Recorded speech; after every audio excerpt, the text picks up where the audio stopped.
हरे बउआ सुनर कारे हरे तोरा मुरनवा शुभ दिन में होई जाए तोरो मुरनवा शुभ दिन में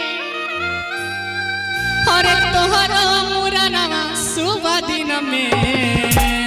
एक बेर सब आदमी बउआ के आशीर्वाद देवा के लिए जे आदमी सब बउआ के आशीर्वाद देवे एक बार जोरदार ताली बजा दियो सब आदमी, ताली बजा दियो सब आदमी। कनी आओ सब ताली बजा दियो, आगे में बैसल छ ताली नहीं देबे त नीक लागते। तब बउआ सुन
तैयो हजमा नहीं मान रहल छै। इतने चीज देला के बाद अगर हजाम के कोनो भी चीज देबे त कमिए रह जाय छै। फिर से मांगता कि बउआ सुनर कहरे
भजन के अंतिम लाइन बउआ के लिए ई गाना चले त्या द्वारे ए गाना के अंतिम लाइन कनी सब गोटा हमरा आशीर्वाद देवा के लिए कनी सब गोटा एक बार ताली के संग तब बउआ सुनर कहरे